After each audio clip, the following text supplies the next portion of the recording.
Hi, everybody. Anna Little here from Atlantic Shores. I have two of my friends and colleagues joining me today on our very first Zoom In with Atlantic Shores from a company called Arange. We work with Arange on a regular basis to help our residents here kind of tackle that whole, I don't know, what do I do with all of my things, my organizing, downsizing, and planning for their new space at Atlantic Shores. And most of you all know because you follow our Facebook page, Atlantic Shores is a beautiful retirement community right over here in the southern end of Virginia Beach, close to everything you can imagine. And we have 100 beautiful acres and so many different choices for people that it's the right fit for so many people in retirement community living with so many amenities and things to offer. But a lot of times getting here is harder than you think. And Richard LaCours and Lisa Daly from Arange are the people who will step in and kind of help you break apart that whole process and figure out where to start. And so we thought today would be the greatest time to say we're going to have our first Zoom in with Atlantic Shores while everyone's at home during this crazy time we're living in right now and talk about how to tackle that big project. So Richard, why don't I start with you and let you kind of introduce you and Lisa and tell us a little bit about what you do, and then I've got some questions that people have sent me that we can kind of dig right into. Terrific. Good morning. So we started Arange about 6 years ago because we saw a real need in our community for people that were moving to communities like Atlantic Shores, but needed some help. Obviously, people collect a lot of things as they live in their houses, and it can be overwhelming to decide what to keep, how to keep it, what to use, what not to use, as you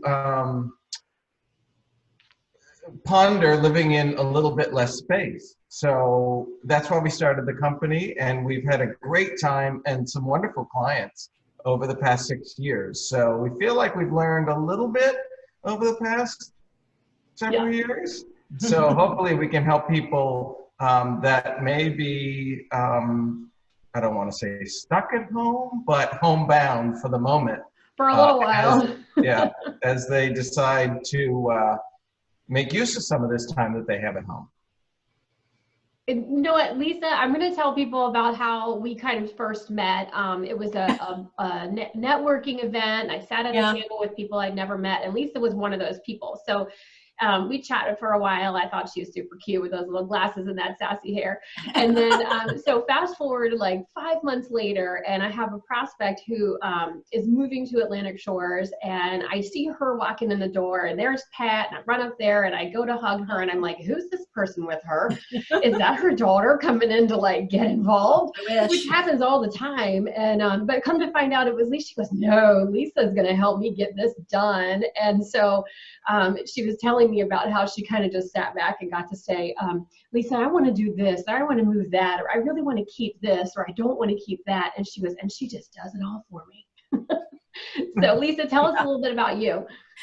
Oh my gosh. Well, Pat was such a fun client to have, and I wish I was her daughter. And we do try and set the process the way you want it, whether you want to sit there and point and direct, or whether you want us to be in there doing a lot of the work for you, making decisions for you. We can do whatever. But Pat was a great client for us because she really helped us start this process.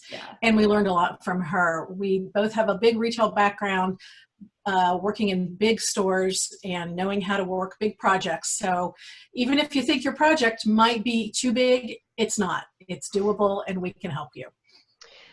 So a couple of questions that have come up, and I got to tell you, I lean on my parents a lot of times for things like this. My mom sent me some pictures just yesterday of her. She had emptied out this closet that is under the stairwell. It's a closet that I played in from the time I was 3 years old until, well, kind of like until last week. And my daughter and my son and all of our friends, we always played hide and go seek. We told haunted stories in the little closet under the stairs, but it's one of those weird places in your house where you're like, if I put this thing on the market, somebody is going to open that closet door and wonder why there's scribblings all over the wall and stuff stacked in here and there. So how do you decide when you're home, like what to tackle first? Is there a way to figure that out? Richard, you got anything for us on that?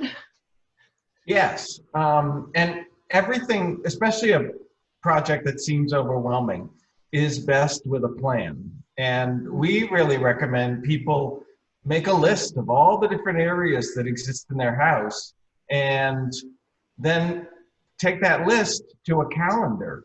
So knowing that, next week I really want to tackle the guest room and the guest room closet, and then the week after that I want to work on the kitchen, really helps people so that they know what they're supposed to do when, and they feel like, hey, if I keep working on this, I'll get it done. So that's really how we suggest people attack it. I would start with an area that's not too intimidating. So don't pick the attic as your first project. Right. Guest rooms or the closet under the stairs. Or the closet under the stairs. Guest rooms are a great place to start. Or, some built-ins that you have in your family room. Those are great areas to start in so that you give yourself some confidence. Because what you're going to find is, and a lot of people are very intimidated and they think, uh-oh, I can't do this. I'm never going to be able to get rid of stuff. The minute they open the first drawer or closet door, they realize how easily it is to downsize. There's so much in our houses that we just don't even know we have or need or want. So make a list, put it on a calendar, and get started. And even starting with that first junk drawer in the kitchen probably gives you a feeling of accomplishment, knowing that you've started the process. I mean, we're not talking about finishing the process right now. We're just talking about starting the process. I know everybody has a little bit of extra time at home, but Lisa, I'm going to put you on the spot, see if you have a great idea here, if you don't mind. Sure. What about if you have some sort of physical limitation? I mean, how would you say to tackle a room or the linen closet or wherever you decide to start your process, if you have a physical limitation that kind of doesn't allow you to move things around, or how would you suggest? Do you have a list or a colored sticky note system or something that might help with that? Well, yeah, first of all, having that plan is critical. So once you have that plan, pick the room that you think you might be able to work in. And if you have a physical limitation, it may be the right time to ask for some help, whether it be a professional or a family member or a friend. But also we use a color-coded system where when we come in to identify things, we'll put a green sticker on the things that you want to take over to Atlantic Shores when you're moving there. Not necessarily every single little piece, but and then maybe a family member. You've got a couple of kids and they each have a different color dot, and so maybe you just start dotting the things that they want. So the big pieces in artwork are easy to do that. I think the bigger challenge is when you start getting into the nitty gritty. How do you get to the top shelf in the kitchen? How do you get to the bottom floor in the closet if you are physically challenged? And that's probably when you're going to need a little help. But you can certainly tackle some of that big stuff on your own and feel really good about it. No, so I love that you mentioned tag what you want to take to Atlantic Shores, because that's what I love to talk about. With that, one of the things that you guys did for Pat when she moved here, and several other people since then, she just sticks in my mind because she's so hilarious and funny, and called me just yesterday by mistake, and we got on this conversation about talking about what everyone's hair is going to look like when this all is over. Because everybody's hair color is growing out. But anyway, back to Atlantic Shores. When I know that she in particular came from a pretty good sized house with a lot of stuff. I mean, there was a couple of kids raised and, a lot of time living in a home. How do you help? I know, Richard, we've talked a lot about space planning and how to tackle that. Do you start with a floor plan and measure things out? Or I know if we start with color coding my favorite things, I really like this piece of furniture. Can you help somebody figure out how that would fit into their new space? Oh, absolutely. And again, planning is key to any project. So, but the first thing we try to do with any client is figure out what it is that they do love and use and is comfortable. Without that, it's hard to protect the things that are most important to them. And that's how we want to start the process. Once we have that list, we do take a floor plan. And we do it on a computer, but you could easily do it with a piece of paper and some scissors and some tape. So it doesn't have to be too complicated, but important that it be at least semi-scaled so that you have a realistic idea about what's going to fit and what's not. But yeah, that floor planning process is important. But before that even happens, we start with a list of the things that are most important, the things that are most used, the things that are, again, most comfortable. Because if you have 3 sofas, you got to pick the one that you like the most and is the most comfortable, because that's the sofa you're going to probably be sitting on to watch television. And then is there ever also, do you help people sort of figure out a different way to use a piece of furniture? Like, let's say they have a favorite piece that they have in their dining room now, but they're moving into a place without a dining room. Can you help people sort of figure out a way to use their favorite things in a different way? Oh, absolutely. Good example is a corner cupboard. We had a client that had a beautiful corner cupboard in their dining room in their home. And when they moved to Atlantic Shores, the dining room didn't have really the right corner for that piece. So we took the corner cupboard and put it into the den and made it sort of a bookcase so that they could keep things that were more den related in that corner cupboard. Made a beautiful built-in looking piece of furniture for their den, which again had been a dining room corner cupboard. They had never thought about it any differently than that. And they were really excited to see it used in a new way. So I think that's one of the really cool things about bringing a company like you, like Arange, into your home to kind of look at things from that like neutral third-party perspective. Because I know, I walk into my parents' home and I'm used to seeing everything where it is and the way it's always been. So it's a lot harder maybe for the adult child, somebody, in my position, to walk in and say, you don't really need to keep that, or maybe so-and-so would like that.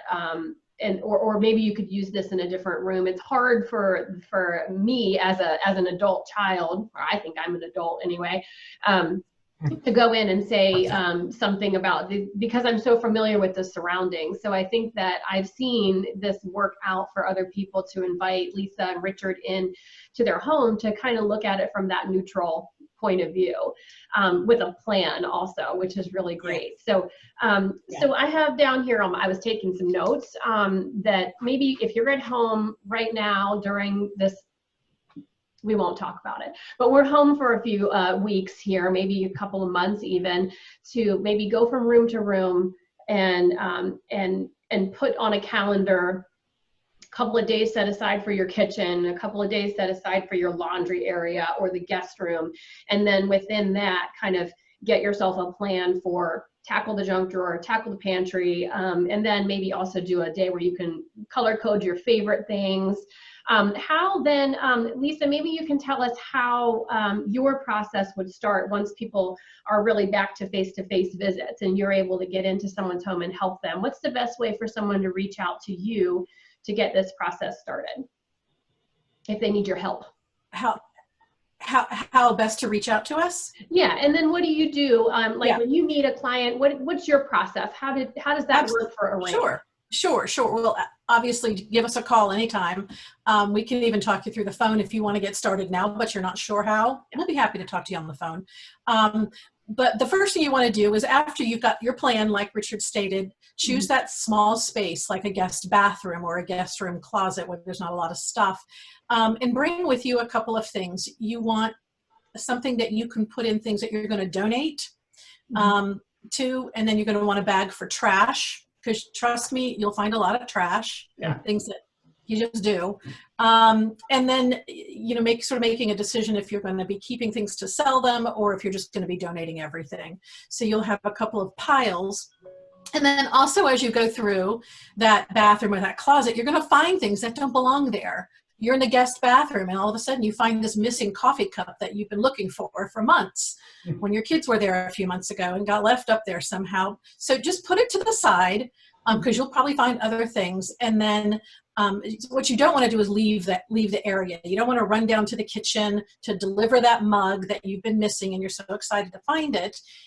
Because what happens when all of a sudden you realize you didn't do the morning dishes. It's like, oh, I better get that out of the way quickly. And then it just keeps on rolling. So stay in place, make piles of things that need to be delivered to the rest of the house, and have your tools, whether it's bags or boxes for donating, bags or boxes for trash, and then divide up your bathrooms. Sometimes there'll be things that we want to keep and things that we know we don't want to keep, but they really should remain in place. So perhaps the right side of the vanity is the stuff you're keeping and the left side of the vanity is stuff you're not going to keep. So depending on your situation. But yeah, those are the basics, and just start moving from, once you have finished your place that you started and you get it finished, deliver the donations, and then have a glass of wine, celebrate. There you go. Tackle small bits at a time. Well, Absolutely. look, we are kind of coming up on 10 minutes or so right now. And so I thought, if you guys have anything that you want to add, I wanted to just thank you for, this is our first Zoom in with Atlantic Shores. We practiced a little, we tried to go live, we had technical difficulties, you name it. But I really appreciate you guys setting aside your time and helping people who, we're talking to people every day who are home and were ready to move and now they're set back a little bit.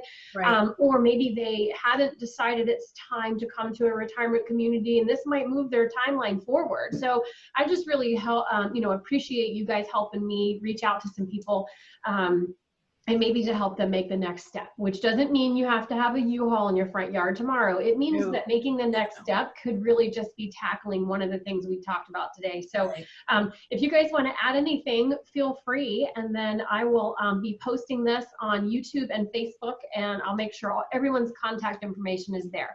Terrific. Well, we want to say thank you as well for the opportunity to talk to you and talk to whoever ends up watching this. But also, while we're on this, a little shout out to the team at Atlantic Shores, because they're out there taking care of a great group of people every day as we go through what can be very worrying times. So for them to go in every day and do such a great job of taking care of the residents at Atlantic Shores, our hats off to you guys. Thank you. Absolutely. Thank you so much, Anna. You all take care and be safe, and give us a call, 757-672-9717. We'll get you to me and I'll be happy to talk to you. Thank you so much, guys. All right. Have a great weekend. Thank you. Bye. Bye.